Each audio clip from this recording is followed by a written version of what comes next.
I'm Robert Estrin. You're watching livingpianos.com with a glorious Mason and Hamlin from the pre-Aeolian period. I'm going to tell you what that means, but first, right out of the gate, you've got to hear this piano. A little bit of Bach, just the very beginning of his Italian concerto.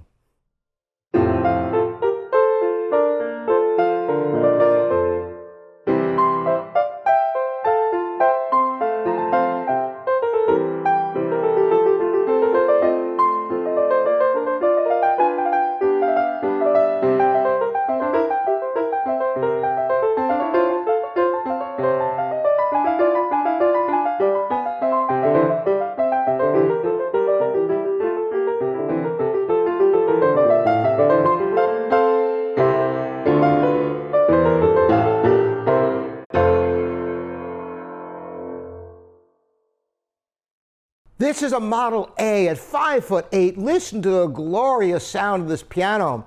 This is made in 1926 when Mason Hamlin was, before it got bought up by the Aeolian Piano Company. A lot of people clamor for these pianos, but the challenge is when a piano's that old, oftentimes the soundboards are old and tired. They either have to have major work or they have to be replaced, and you don't get that beautiful singing sound like you hear on this piano with the original soundboard with excellent crown for projection and sustain. More than that, we rebuilt the action, hammers, whippens, the work, so the feel, everything, the look, it's just a wonderful instrument to play, and I'm enjoying it. And I want you to enjoy it too. So I'm going to play some more music for you. Listen to the subtlety in this Mozart. This is a gorgeous movement, by the way, from his C minor Sonata K457. I'm going to play the beginning of the second movement for you.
action is like velvet with obel parts, German parts, and the action weight is spot on. You know, sometimes with older pianos, it can be a challenge finding the right specification parts to get that beautiful feel like the piano had when it was first made.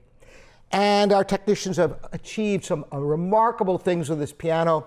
Plus the look of it. You think you're looking at the piano brand new, but it was made a century ago. Hard to believe, huh? Of course you want to hear how this piano opens up, so I'm going to play the beginning of Chopin's B-flat minor scherzo, his second scherzo.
When you hear a piano like this, you can understand why Maurice Ravel and Sergei Rachmaninoff played Mason and Hamlin pianos. In fact, the recording of Rachmaninoff playing his famous second piano concerto was on a Mason and Hamlin.